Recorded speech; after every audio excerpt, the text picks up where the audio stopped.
Olá, gente. Hoje eu vim apresentar para vocês, fiquei na missão de apresentar a nova Política Nacional da Atenção Básica, que faz parte do módulo de políticas, né?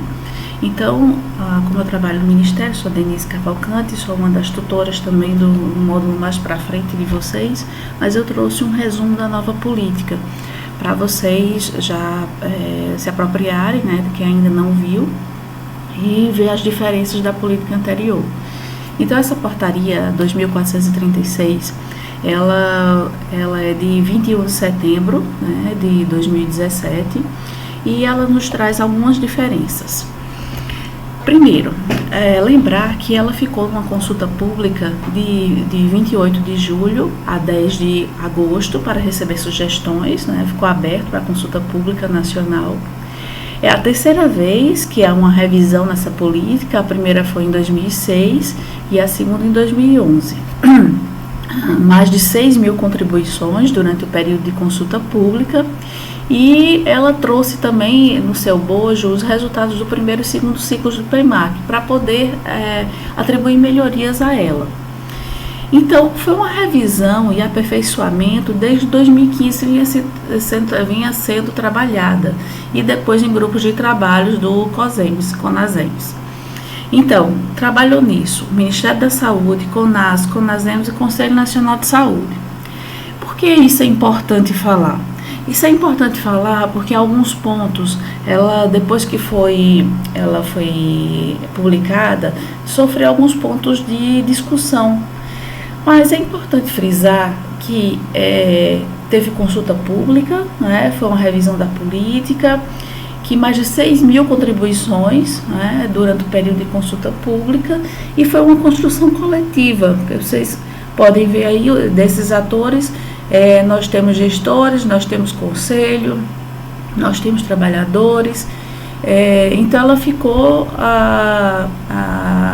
ao norte, né, ela ficou sendo decidida por essa comissão. Então, para se falar hoje, não, ela vai sair, ela vai ser, porque houve uma quebra de poderes, né, e houve muita discussão após essa publicação dessa portaria. Então, é bom que fique bem claro essa parte aqui. Então, vamos nos princípios e diretrizes. Os princípios e diretrizes, eles são fixados, né, são reforçados, mas continua basicamente o mesmo. Que diz que a atenção básica é um conjunto de ações de saúde individual, familiar e coletiva, que envolve promoção, prevenção, proteção, diagnóstico, envolve ações coletivas de reabilitação, envolve redução de danos, cuidados paliativos. Então, ela continua sendo toda essa política que foi criada, fala-se do cuidado integrado, gestão qualificada, e também frisa muito a equipe muito profissional em todo momento. Continua sendo a porta de entrada, continua sendo o centro de comunicação de toda a rede, coordenadora do cuidado, ordenadora das ações e serviços disponibilizados na rede.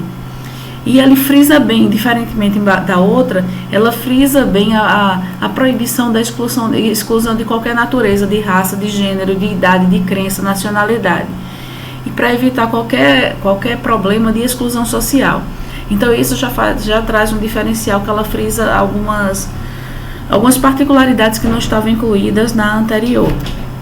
Os princípios e diretrizes do SUS continuam os mesmos, só em todo momento é reforçado muito essa questão da raça, da rede de cuidado, né?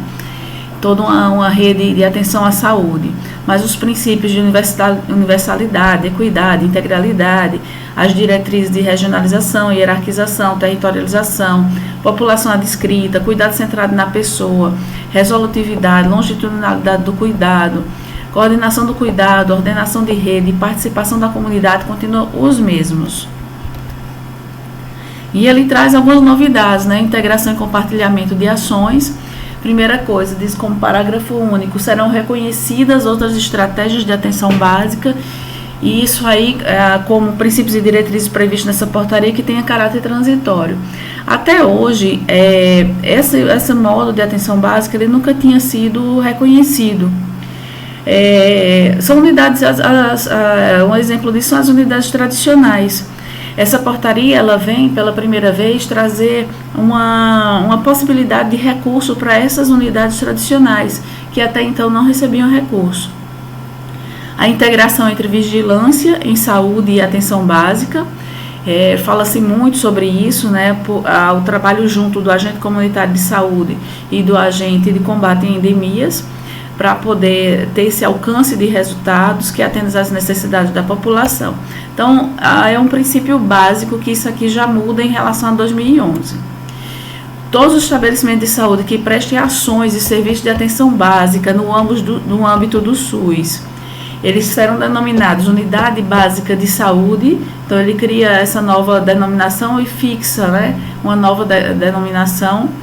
As responsabilidades dos entes, elas permanecem inalteradas sobre financiamento, estímulo à estratégia de saúde da família, apoio diagnóstico, estabelecimento de prioridades dos planos de saúde, a promoção de vínculo, do cuidado, participação, controle social e outras que vocês já conhecem. E em todo momento ela fala a respeito da raça. Então, se tem uma coisa que ficou bem definida nessa portaria, sempre colocar a raça como estratégia, cuidado integral. E tem ainda a saúde da família como estratégia prioritária para a expansão e consolidação da atenção básica. Não pensar porque isso é uma nova portaria que também tem a tendência de financiar as equipes tradicionais, que ela está apenas reforçando as equipes tradicionais. Não, ela ainda mantém como todo o eixo da política de atenção básica, saúde da família, sua estratégia prioritária. Mas vamos aos destaques, o que é que mudou em relação à portaria anterior, que era de 2011.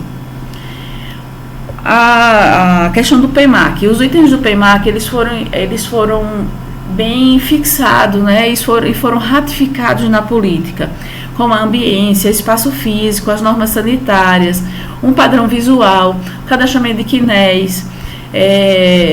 Então, toda a situação do PEMAC, ela foi colocada, até porque a antiga política, que foi em 2011, não se tinha ainda o PEMAC como um produto consolidado. Hoje já estamos no terceiro ciclo. Então, todos esses itens do PEMAC foram trazidos para dentro da própria política, como norteamento das ações da Política Nacional da Atenção Básica. O horário de funcionamento, 40 horas semanais, e foram permitidos às unidades tradicionais horários alternativos, que podem ser pactuados, desde que se mantenha o funcionamento mínimo. Essa presença dos padrões essenciais, que carrega bem do PEMAC. Para quem não sabe, o PEMAC é um programa de avaliação da qualidade, de melhoria, atenção em qualidade, da avaliação da qualidade, e esses padrões essenciais são aqueles de se ter o básico de unidade, que vai desde o processo de trabalho até a condição física da unidade. A população descrita, ela passa de 2.000 a 3.500 pessoas, né? Então, ela já traz vamos dizer, uma redução. A partir de 2.000 pessoas, você já pode abrir uma unidade, mas podem também existir outros arranjos, conforme essa vulnerabilidade. Estabelece limite para o UBS de até 4 equipes de saúde, a outra não trazia essa limitação de UBS. Por exemplo, no mesmo espaço físico, há um limite de até 4 unidades dentro desse espaço físico. A outra portaria não trazia essa limitação. O processo de trabalho, com todas as características já conhecidas, como acolhimento, qualificação de acesso, vínculo territorial descrito. Vamos às características básicas. Aqui, estratégia de saúde da família. No PENAB de 2011, era formada por enfermeiro, médico, técnico de enfermagem e ACS. ACS de 4 a 12 tinha essa limitação, né? A primeira mudança em relação a 2017, a composição da equipe vem para enfermeiro, médico, técnico de enfermagem e ACS. Mas diz que em áreas de grande dispersão territorial, áreas de risco e vulnerabilidade social, recomenda-se a cobertura de 100% da população, com número máximo de 750 pessoas por ACS. Ele diz que tem que ter o ACS, mas ele não tem limitação de quantos. Então, isso já é pauta de bastante discussão, porque a que nível eu devo atribuir, o gestor vai dizer que é alta vulnerabilidade. Nós temos diferentes regiões no país, no qual as vulnerabilidades elas são bem distintas. Então, se um gestor identificar aquela área como não vulnerável, não existe ainda um parâmetro de vulnerabilidade divulgada em portaria. Então, se o gestor considerar que aquela área ela não é vulnerável, ele pode colocar um ACS apenas, entenderam? Então, a questão é ainda muito interpretativa e não coloca a limitação, como a outra colocava, de 4 a 12 CS. Ele deixa em aberto. Então, podendo acrescentar saúde bucal, ainda continua a mesma coisa, e ainda pode acrescentar também o agente combate a endemias, né, fazendo parte da equipe. A carga horária, o médico ele tinha flexibilidade de carga horária, mas a carga horária ficou bem fixada em 40 horas semanais. Acabaram com a flexibilidade de carga horária no saúde da família. Por exemplo, de dois médicos de 20, né? Acabou essa flexibilidade, só 40 horas semanais. Até saúde da família, só 40 horas semanais. E não tem mais a recomendação do uso de 8 horas semanais para apoio matricial e especialização. Não se tem mais, foi tirado isso, né, na PNAB 2017. Algumas equipes, elas deixavam facultativo no Brasil inteiro. Um dia de sexta-feira para especialização, então ficava facultativo o funcionamento daquela unidade diante daquela recomendação de apoio matricial e especialização. Isso agora não se tem mais recomendação.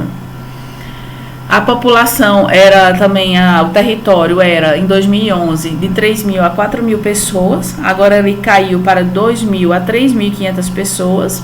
Então, você pode ter mais unidades de estratégia de saúde da família em um mesmo território, porque essa proporção ela foi reduzida.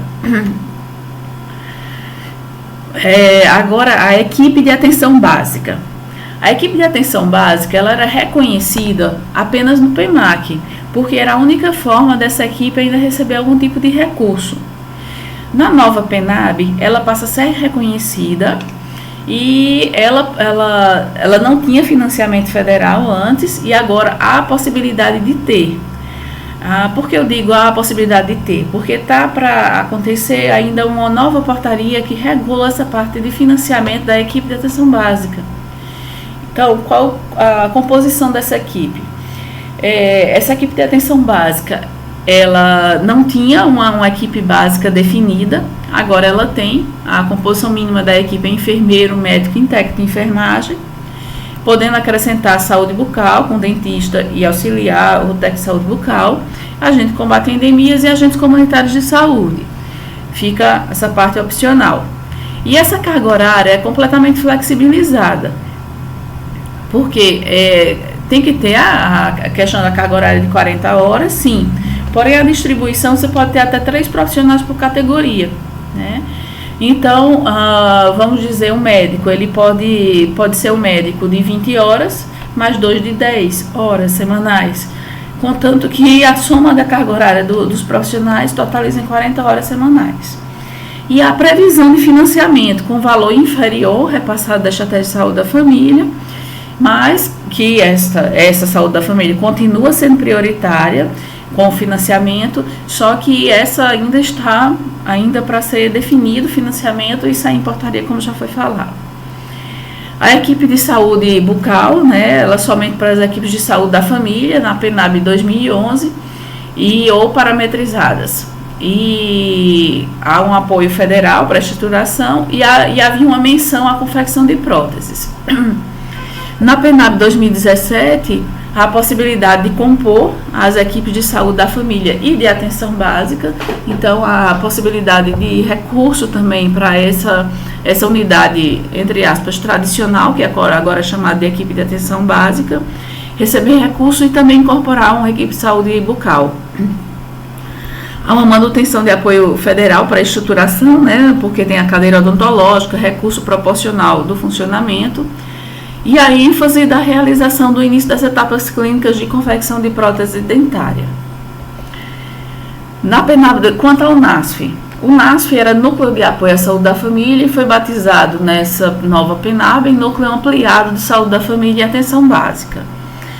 O NASF ele podia se vincular apenas às estratégias de saúde da família e agora o NASF ele pode se vincular à equipe de saúde da família e à equipe de atenção básica. Então ele amplia esse rol de vinculação. E as modalidades, composição de equipe e parâmetros permanecem, de acordo com a portaria do próprio NASF. O nome continua o mesmo, né, a sigla, o NASF, só o significado dele que foi para núcleo ampliado, ao invés de núcleo de apoio. Quanto aos agentes comunitários de endemias, eles não compunham a equipe e agora ele pode ser membro tanto da equipe de saúde da família quanto da equipe de atenção básica. Ele tem processo de trabalho, ele tinha processo de trabalho em territórios diferentes na portaria de 2011, agora ele passa a ter até um território único e um planejamento integrado das ações e responsabilidade de toda a equipe. O ACS, obrigatório, o ACS era um para cada 750 pessoas e um ACS obrigatório e um agente comunitário, e na equipe de atenção básica no mínimo 4, no máximo 12 por equipe, e facultativo na equipe de atenção básica do PEMAC. Agora, o ACS é obrigatório na SF, mas a quantidade a depender da necessidade, podendo ser como já foi falado. E não tem atribuições atribuições específicas para os agentes de combate a endemias, e tinha 8 atribuições para os ACS. Agora, os ACS são facultativos na equipe de atenção básica, mas ele ampliou as atribuições do ACS e passa a ser realizados em caráter excepcional, assistidos por profissional de nível superior e após treinamento com autorização legal de aferir pressão, medição de glicemia, aferir temperatura e realizar técnicas limpas de curativo. Lembrando que está previsto, a partir desse ano, um chamamento de curso de técnico de enfermagem para esses ACS. Inclusive já saiu portaria, acho que foi final do ano passado, saiu portaria convocando instituições para essa formação. Então vai ampliar, porque foram feitas pesquisas e foi visto que 40% dos ACS nacionalmente, eles tinham curso de técnico de enfermagem. Então quiseram agregar, né, esse valor, né, desse ACS e para essas atividades também.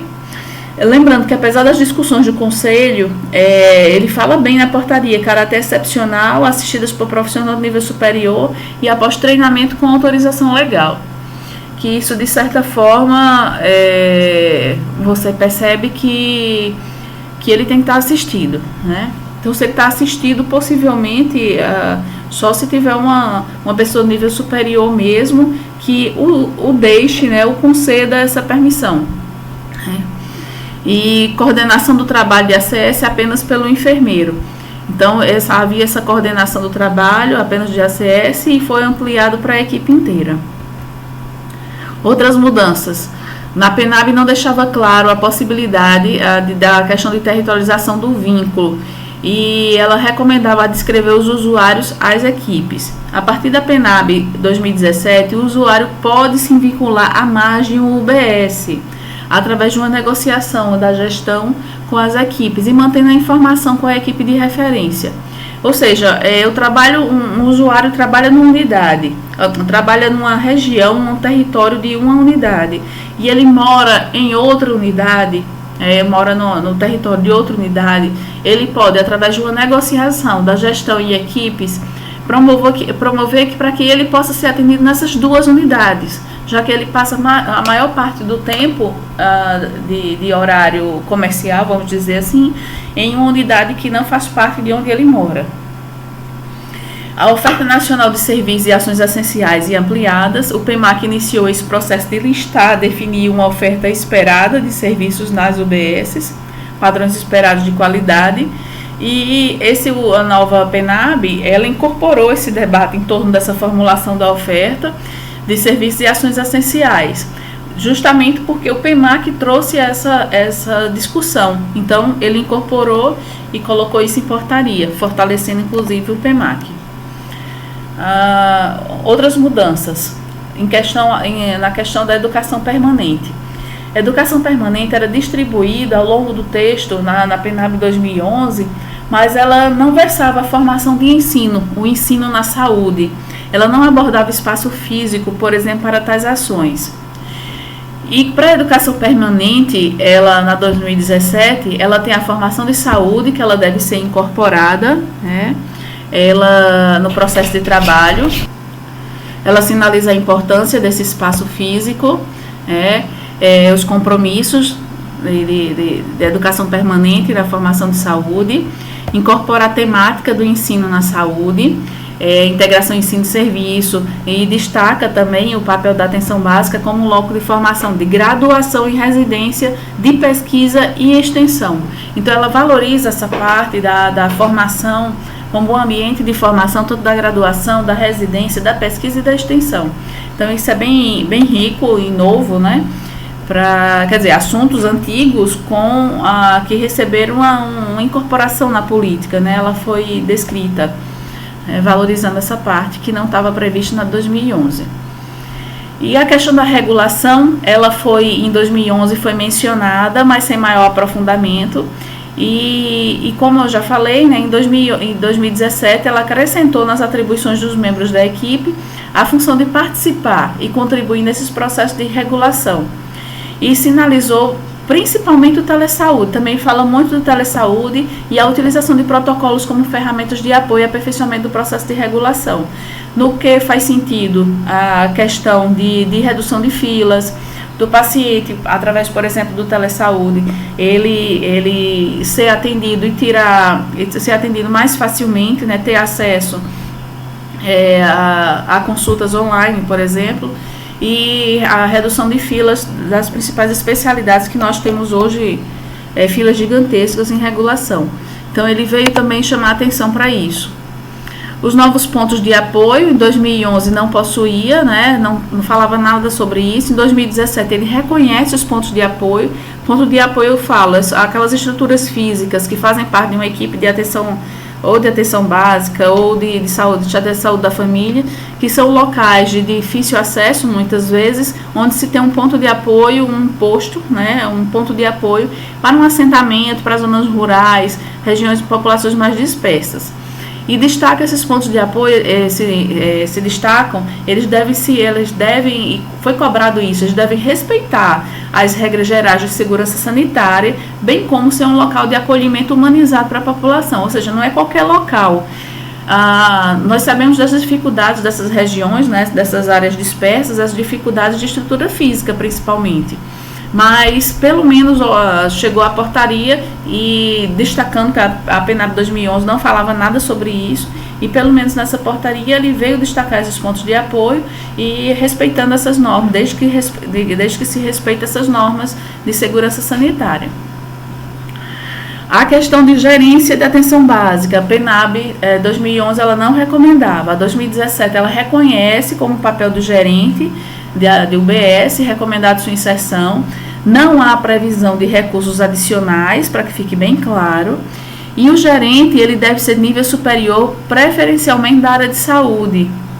Mas essa pessoa, ela não pode fazer parte da equipe mínima. Por exemplo, já se tem um enfermeiro, na unidade, faz parte da equipe de atenção básica. Ele pode ser gerente? Não. Teria que, pela portaria, diz que o gerente ele tem que ser uma pessoa só para ser gerente, que não faça parte da equipe básica. Então, caso um enfermeiro seja já tem um enfermeiro na unidade, claro, né, que faz parte da equipe mínima, mas a UBS deverá ter outro enfermeiro para as ações de cunho clínico. E pede para que seja preferencialmente na área de saúde, nível superior, preferencialmente na área de saúde. Ele não ficou específico para a área de saúde, ok? Que isso também fique bem claro. Outras mudanças, a PNAB 2011, ela considerava apenas o apoio institucional como ferramenta de gestão de trabalho e era sinalizado nas competências dos entes. Na PNAB 2017, ele reconheceu o apoio institucional também como ferramenta de educação permanente e mantém nas competências de todos os entes. A questão de credenciamento. PENAB 2011 não constava sobre o credenciamento das equipes e em 2017 incluiu-se no regramento do credenciamento o prazo de 4 meses para implantação, após a publicação do Diário Oficial da União, sob pena de descredenciamento. Por que se colocou isso? Porque havia as pessoas, muitos gestores solicitavam nova unidade, o credenciamento de nova unidade, só que se passava o tempo, 6 meses, 1 ano, e o gestor ele não implantava aquela unidade. Ou seja, o recurso ficava provisionado para aquela unidade, nacionalmente eu falo, nos cofres do Ministério, e esse recurso não era usado. Então agora foi incluído o regramento que após o credenciamento se tem 4 meses para implantação, 4 meses para começar a produzir, após a publicação do Diário Oficial, sob a pena do descredenciamento. E agora a última parte, o financiamento. A Estratégia de Saúde da Família continua como é atualmente, os mesmos recursos. E a equipe de atenção básica, como eu falei, foram definidos critérios de credenciamento e o percentual de financiamento será definido, só que já se sabe que vai ser menor do que a Estratégia de Saúde da Família, até porque para não ser, não ter a prioridade, não ser estratégia prioritária, e a depender da disponibilidade orçamentária e demanda de credenciamento.